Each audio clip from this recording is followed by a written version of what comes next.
Good evening, I'm Cynthia Ng and this is AWANI Tonight. Employers with less than 5 employees will only have to start paying the minimum wage of 1,500 ringgit from July 2023 instead of the earlier scheduled start date of January 1st. Human Resources Minister V. Sivakumar said this decision was made after considering the views of stakeholders who are expected to face economic and financial challenges next year. This is the second extension granted on the new minimum wage gazetted in April, after an initial extension from May 1st this year to January 1st next year. Sivakumar added that the extension of another 6 months is hoped to provide an opportunity for companies with fewer than 5 employees to balance their finances. Before the new 1,500 ringgit minimum wage rate kicks in next July for employers with a workforce of below 5, they will continue to be required to pay at least 1,200 ringgit or 1,100 ringgit, depending on where their place of employment is located. The new minimum wage of 1,500 ringgit had already been implemented nationwide from May 1st, 2022 for employers who employed 5 workers or more. Following the announcement, 2 differing views came from the Malaysian Employers Federation (MEF) and the Malaysian Trades Union Congress (MTUC). Now, MEF hails the deferment of minimum wage for small firms as it would allow for micro, small and medium-sized companies to balance their books. MEF President Syed Hussein Syed Husman said the deferment would also provide the companies time to build their businesses and cash flow to keep afloat. He stressed the importance of businesses to retain their staff and build back their financial position in light of the economic challenges expected next year.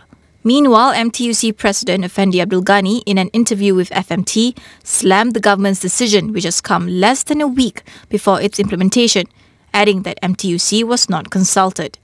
He claimed that the government is discriminating against workers in smaller companies as opposed to those in bigger companies, both of whom facing the same high cost of living. Effendi said for companies that are unable to cope with the increased minimum wage, they should seek the government's assistance. Police investigations into the landslide tragedy at the Father's Organic Farm campsite near Batangkali are 90% completed. The incident on December 16th claimed the lives of 31 people out of the 92 victims. Selangor Police Chief Dato' Arjunadi Mohamad said investigations now only involve examination of the crime scene, recordings of conversations between rescue team personnel and pathology reports from the hospital to determine the cause of deaths. The police, he said, has taken statements from 77 witnesses, including injured victims, families, campsite operators and workers, as well as the rescue team personnel. They had also traced as many as 20 vehicles buried in the incident and are now identifying the owners of the vehicles. The incident had taken 31 lives, 18 were adults and 13 were children. 61 others escaped unhurt or with minor injuries. The Ministry of Health will continue to step up its preparedness to face a possible rise in the number of COVID-19 cases following the surge of infections in China. Health Director General Tan Sri Dr. Noor Hisham Abdullah said among the measures to be taken was to increase the percentage of booster dose uptake to reduce the severity of infections and the risk of death. He added MOH is urging all eligible individuals to take their booster dose of the COVID-19 vaccine so that the Malaysian population gets optimal protection against the virus. The rising number of COVID-19 cases in China was reported by the World Health Organization on December 21st. The MOH will also strengthen the country's COVID-19 management through the digitalization of health management by improving the automated find, test, trace, isolate and support approach. Dr. Noor Hisham said the ministry would also ensure that all COVID-19 assessment centres, CAC, were ready to receive a high number of patients. In the meantime, he advised the public to practice a healthy lifestyle in order to prevent the spread of COVID-19 and other diseases, in addition to wearing face masks in crowded areas. Umno has yet to decide whether the posts of party president and deputy president will be contested at its upcoming elections. Political analyst Professor Siva Murugan Pandian weighs in on the implications of either decisions. I think UMNO should allow to contest the top position, not only the president and deputy president, in fact, other position as well, so that it shows that democratic process starts from the party before we are looking at the democratic process outside of the party. If this is allowed, it is also a way forward to show to the public that UMNO is changing according to the ecosystem that have changed.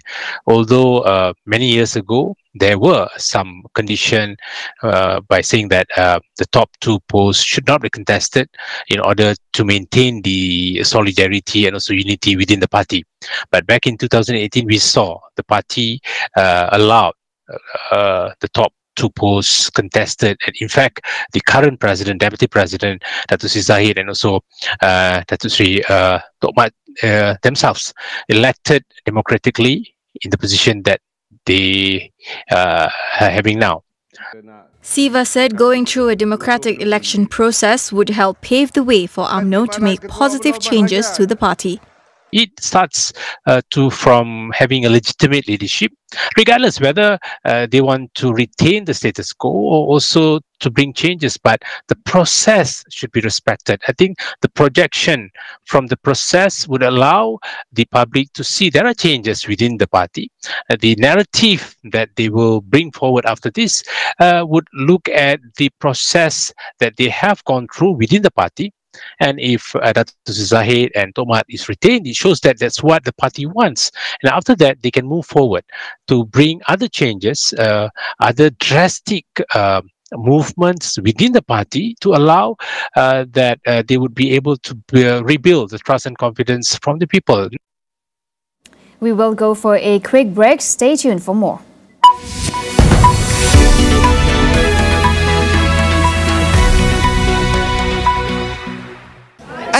Takkan nak bercuti pun stres. Apa lagi? Pilih dan pesan je. Jom holiday bucket dulu. Tenang-tenang saja, holiday bucket kan ada. Jangan kau ragu, serahkan seribu, selari jiwamu.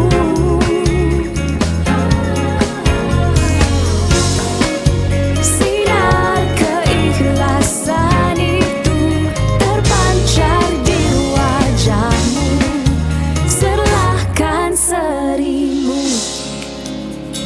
Kita kembali lagi dalam Yang Mana Satu Idaman You. Okey, kali ni you dah tak payah pilih dah nak internet pantas Wi-Fi kencang dan berjimat untuk hiburan. Hanya RM164.99 sebulan. Anda dapat 5 dalam 1.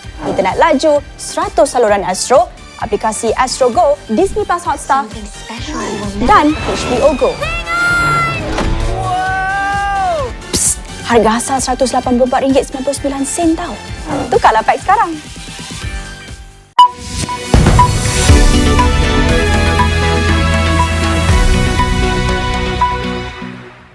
Welcome back. China will scrap quarantine for travellers from January 8th, marking the last major shift from the country's zero-COVID policy.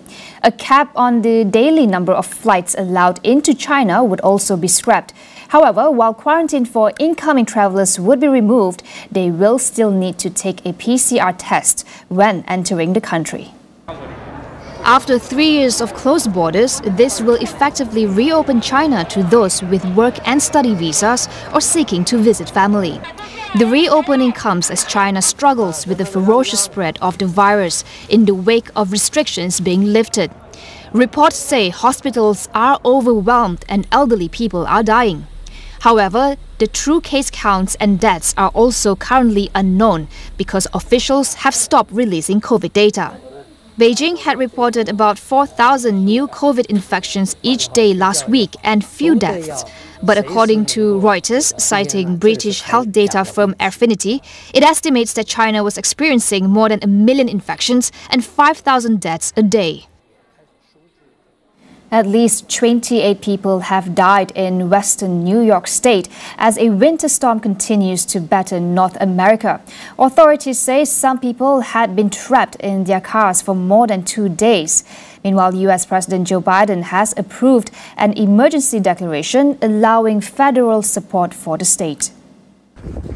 Many of the deaths were reported in Buffalo, which was buried by over a meter of snow.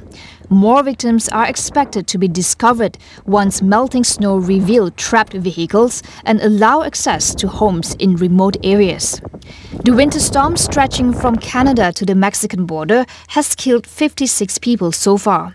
The western U.S. state of Montana was the worst hit by the cold, with temperatures dropping to negative 45 degrees Celsius. The winter storm has disrupted travel across the U.S., with thousands of flights in and out of the country cancelled. Forecasters say it will ease off in the next few days, but the advice remains to avoid travelling unless essential. Jailed former South Korean President Lee Myung-bak received a presidential pardon today, cutting short his 17-year sentence on corruption charges. Lee was on a list of more than 1,300 people who received special pardons, which is common in South Korea around national holidays. South Korean President Yoon Suk-yeol, who issued the pardon, had earlier this year expressed reservations about Lee staying in prison for the rest of his sentence, which would have kept him behind bars into his 90s. In June, the 81-year-old was granted a temporary release from jail due to his age and deteriorating health. Lee, who served as president between 2008 and 2013, was convicted of bribery and embezzlement in 2018. He was not due for release until 2036. Since South Korea's democratization in 1987, all but one of the country's elected former presidents have been convicted of white-collar crimes or seen an immediate family member convicted. According to the UN Refugee Agency, UNHCR, at least 20 Rohingya asylum seekers have died at sea in recent weeks, while others were believed to be adrift in the Indian Ocean. It said this after a boat carrying more than 180 refugees has been allowed to land in the Indonesian province of Aceh. This is the second boat which has been drifting without power for weeks to have arrived in Aceh the past 2 days. Local officials said most of them were dehydrated, fatigued and in need of urgent medical care after weeks at sea. The group is the latest in a series of boat landings and rescues around the region in recent weeks. The ethnic Muslim minority group have long been persecuted in Myanmar, which borders Bangladesh. We came here just to take this hope the Indonesian people and government will give us the access of education. The UNHCR said 2022 could be one of the deadliest years at sea in almost a decade for the Rohingya, as a growing number of them flee desperate conditions in refugee camps in Bangladesh. On Sunday, 57 other Rohingya reached Aceh, while 2 other boats carrying a combined 230 people landed in November. That is all we have for you on AWANI tonight. I'm Cynthia Ng. Thank you for watching and good night.